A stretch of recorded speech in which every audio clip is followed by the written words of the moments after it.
ஸ்ரீ கௌமாரிகா காண்டம் 44ஆம் அத்தியாயம். திவ்யங்களின் தெய்வீக சோதனைகளின் விளக்கம். அர்ஜுனன் வினவினான், மகாமுனிவரை, பல்வேறு வகையான திவ்ய சோதனைகளை குறித்து செவிமடுக்க விரும்புகிறேன். புண்ணிய பாவங்களை உறுதிப்படுத்தும் வகையில் அவை எவ்வகையில் எவை நடத்தப்பட வேண்டும் என்பதனை எனக்கு கூறுங்கள். நாரத மாமுனிவர் கூறினார், திவ்ய சோதனைகள் 8 வகைப்படும் என்பதை அறிஞர்கள் அறிவர். அவை சபதம், உறுதிமொழி, கோஷம், புனித நீர் அருந்துதல், கடகம், தடகம், துடாபாரம் அல்லது தராசு சோதனை, விஷம், அக்னி, நெருப்பு, தப்த மாஷகம், காய்ச்சிய நாணயம் அல்லது தங்க துண்டு, பாலம், கலப்பை முனை மற்றும் தண்டலம், அரிசிதான் ஆகியனவாகும்.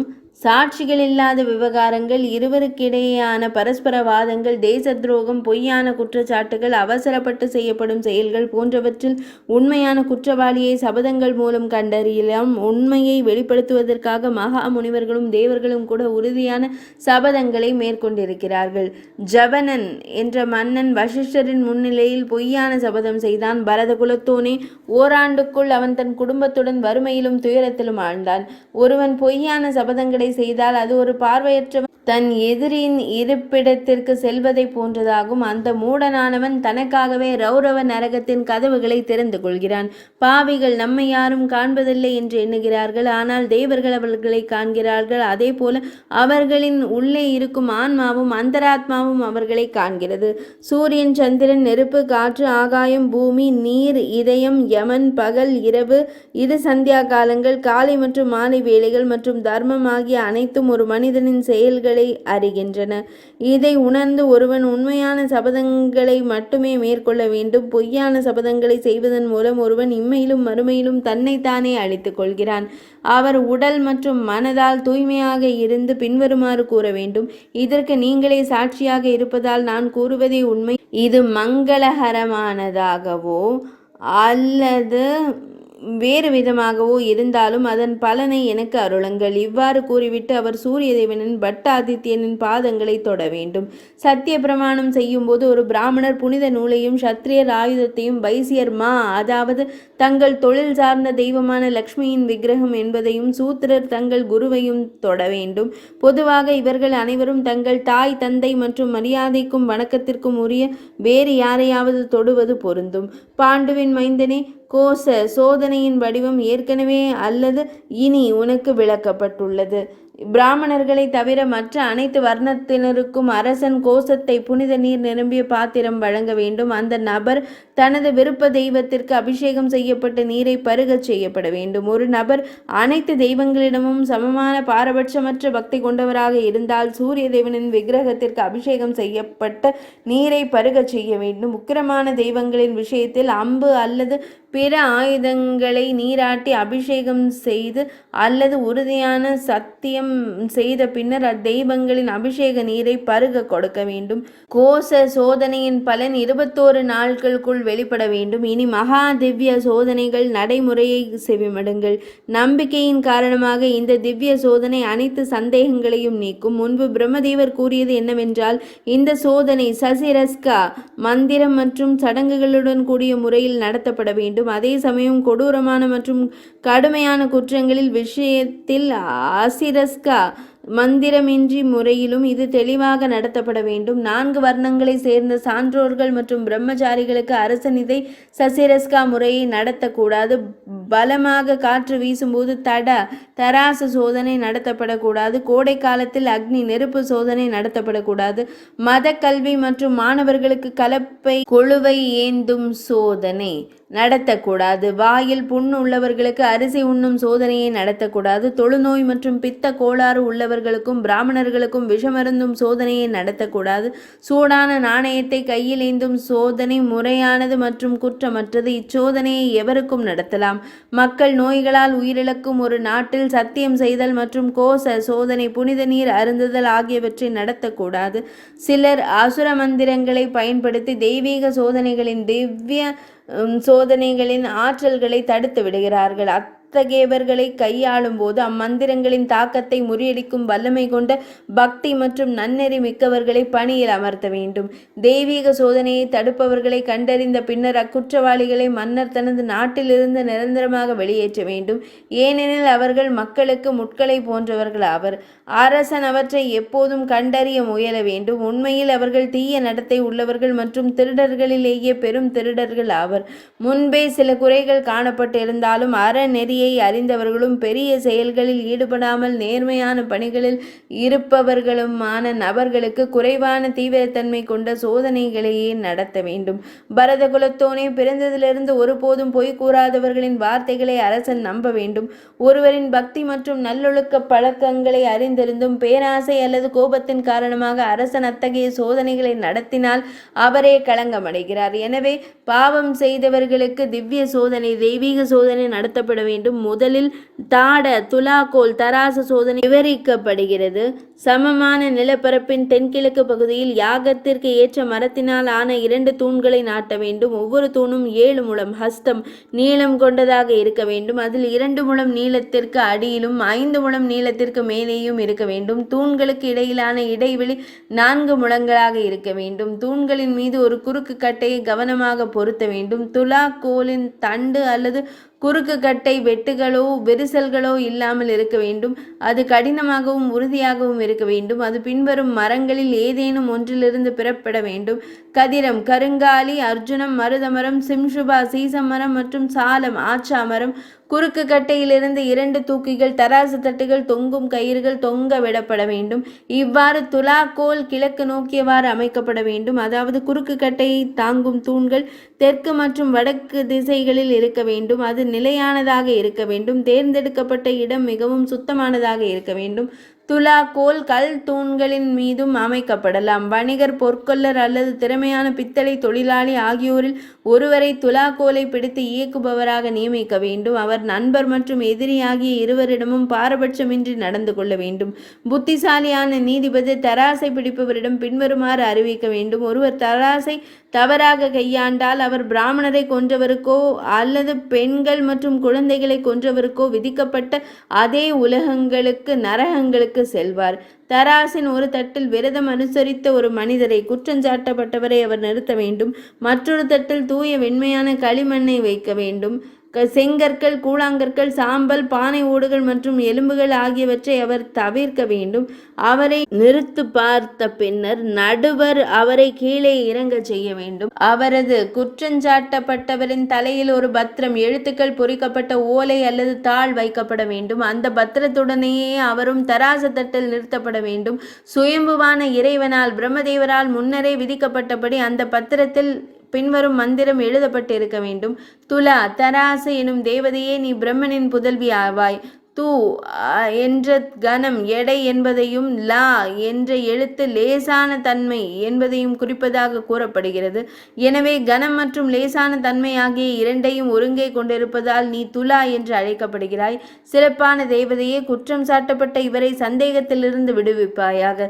பின்னர் நீதிபதி அந்த மனிதரை மீண்டும் பத்திரத்துடன் தராசில் ஏற்றுகிறார். அவர் எடை குறைந்து மேலே உயர்ந்தால் அவர் தூய்மையானவர் மற்றும் பக்திமானாக கருதப்படுவார். அவர் கீழே இறங்கினால், எடை அதிகரித்தால் அவர் தூய்மையானவர் அல்ல என்பதை தர்மத்தில் தேர்ச்சி பெற்றவர்கள் அறிவார்கள். தராசு தட்டு கயிறு அருந்தாலோ அல்லது தராசு தண்டு உடைந்தாலோ நீதிபதி அவரை மீண்டும் தராசில் அமரச் செய்ய வேண்டும். இவ்வாறாக ஐயமற்ற தெளிவான அறிவு பெறப்படும். நீதியும் கைவிடப்படாது. இவை அனைத்தும் ஞாயிற்றுக்கிழமை அன்று சூரியனை வழிபட்ட பின்னர் செய்யப்பட வேண்டும். இனி நான் நஞ்சு சோதனையை குறித்து விளக்குவேன். இதனை செவிமடுங்கள். இது 2 வகைகளை கொண்டதாக கூறப்படுகிறது. கட சர்ப்ப விஷம், குடத்தில் அடைக்கப்பட்ட பாம்பின் விஷம் அல்லது சார்ங்கம், ஷிங்கா தாவரத்திலிருந்து பெறப்பட்டது. வத்சநாபம், அகோனட் வகை விஷம், ஹிமசைலபவம் அல்லது ஹைமாவதம், இமயமலையில் கிடைப்பது ஆகிய விஷங்களில் ஏதேனும் ஒன்று பயன்படுத்தப்பட வேண்டும். 7 வாதுமை கொட்டை தானியங்களின் எடைக்கு இணையான விஷம் அல்லது நெய்யில் குழைக்கப்பட்ட விஷம் வழங்கப்பட வேண்டும். ஒரு பத்திரத்தில் ஓலையில் பின்வருமாறு எழுதப்பட வேண்டும். விஷமே, பிரம்மனின் புதல்வனே, நீ சத்தியத்தையும் தர்மத்தையும் சார்ந்திருப்பவன். இவனை பாவத்திலிருந்து காப்பாற்றுவாயாக. இவனது சத்தியத்தன்மையின் காரணமாக நீ அமிர்தமாக மாறுவாயாக. பின்னர் அந்த ஓலை குற்றம் சாட்டப்பட்டவரின் தலையில் வைக்கப்படுகிறது. தர்மத்தில் தேர்ச்சி பெற்றவர்களுக்கு இது தெரியும். வாந்தி, மயக்கம் போன்ற எந்த ஒரு தீய விளைவும் இன்றி அந்த விஷமானது ஜீரணிக்கப்பட்டால் நீதிபதி அவரை தூய்மையானவராக கருதுவார். இரண்டாவது வகை, பசியுடன் இருக்கும் ஒரு பாம்பு குடத்தில் வைக்கப்படுகிறது. முந்தைய வழக்கில் எழுதப்பட்ட மந்திரம் உச்சரிக்கப்படுகிறது. குற்றம் சாட்டப்பட்டவரும் பட்னியாக இருக்க வேண்டும். 7 முறை கரங்களை தட்டிய பின்னர் குற்றம் சாட்டப்பட்டவர் பாம்பை தொட வேண்டும். அரவம் அவரை கடிக்கவில்லை என்றால் அவர் குற்றமற்றவராக கருதப்படுவார். விரிஞ்சி கடவுள் பிரம்மா விதித்தபடி அக்னி பரீட்சை, தீயினால் செய்யப்படும் சோதனை முறையை என்னிடமிருந்து கேளுங்கள். சூரிய கடவுளுக்கு முன்னால் 7 வட்டங்கள் வரையப்பட வேண்டும். மேற்கு திசையிலிருந்து கிழக்கு நோக்கி தொடர்ச்சியாக அந்த வட்டங்கள் வரையப்பட வேண்டும் என்பது விதி. ஒவ்வொரு வட்டத்தின் விட்டமும் 16 அங்குலங்கள் இருக்க வேண்டும். மேலும் ஒவ்வொரு வட்டத்திற்கும் இடையிலான இடைவெளியும் அதே அளவு 16 அங்குலங்கள் இருக்க வேண்டும். அனைத்து சோதனைகளும் தெய்வங்கள் மற்றும் பிராமணர்களின் முன்னிலையில் குற்றம் சாட்டப்பட்டவர் விரதமிருந்து ஈரமான ஆடையை அணிந்திருக்க வேண்டும். இந்த சோதனையை அரசனோ அல்லது அவனால் அங்கீகரிக்கப்பட்ட அதிகாரியோ மேற்பார்வையிட வேண்டும். இது கற்றறிந்த பிராமணர்கள் மற்றும் அமைச்சர்களின் முன்னிலையில் நடத்தப்பட வேண்டும். மாலை வேளையில் தூய்மையான நிலையில் உள்ள குற்றம் சாட்டப்பட்டவர் 2 கரங்களையும் கூப்பியவாறு கிழக்கு நோக்கி நிற்க வேண்டும். மற்றொரு சதுர வடிவ மந்திர வட்டத்தில் நீதிபதி மற்றும் பிறர் நின்று அவர் மீதான குற்றச்சாட்டுகள் அறிவிக்கப்பட வேண்டும். அவர் ஒரு மலர் மாலையை அணிய வேண்டும். புதிதாக நூற்கப்பட்ட பருத்தி நூலால் அஸ்வத்த அரச மரத்தின் 7 இலைகளை அவரது கரங்களில் உறுதியாக கட்ட வேண்டும். 8 அங்குல அகலமும் 50 பலம் எடையும் கொண்ட ஒரு இரும்பு பந்து நெருப்பில் சூடாக்கப்பட வேண்டும். முதலில் சூரியனையும் பின்னர் சிவப்பு மலர்கள், சிவப்பு சந்தன பொடி மற்றும் தூபத்தை கொண்டு அக்னி தேவனையும் வழிபட வேண்டும். பிரம்மதேவர் உச்சரிக்கும் பின்வரும் மந்திரத்தை ஒரு பத்திரத்தில் குற்றச்சாட்டு எழுதப்பட்ட ஓலை அல்லது தாளில் எழுதி அதை குற்றம் சாட்டப்பட்டவரின் தலையில் கட்ட வேண்டும்.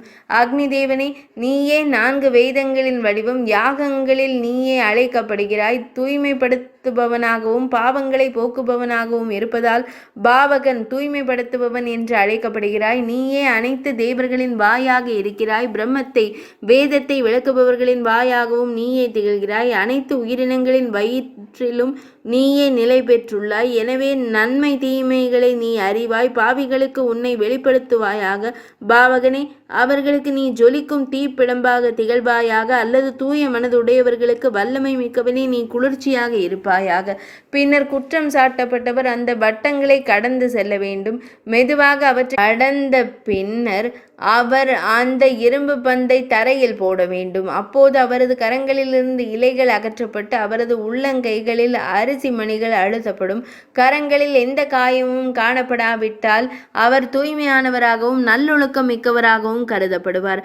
பயத்தின் காரணமாக அவர் அதை கீழே இரும்பு பந்தை போட்டுவிட்டாலோ அல்லது அது கீழே விழுந்து விட்டாலோ அவர் மீண்டும் அந்த இரும்பு பந்தை கையாளுமாறு செய்யப்பட வேண்டும். அறிவிக்கப்பட்ட செயல்முறை இதுவே.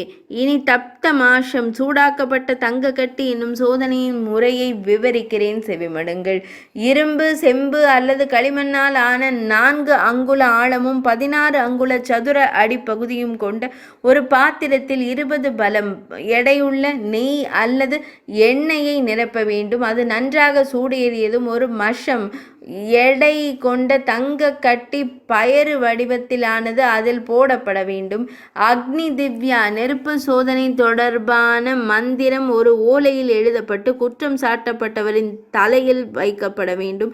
குற்றம் சாட்டப்பட்டவர் சூடாக்கப்பட்ட அந்த தங்க கட்டியை தனது கட்டை விரல் மற்றும் மற்றொரு விரலை பயன்படுத்தி எடுக்க வேண்டும்.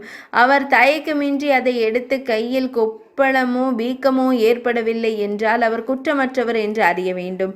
பாலம், கலப்பை, கொழுமுனை எனும் சோதனையை விவரிக்கிறேன். தனஞ்சயனே, அதனை செவிமடுப்பாயாக.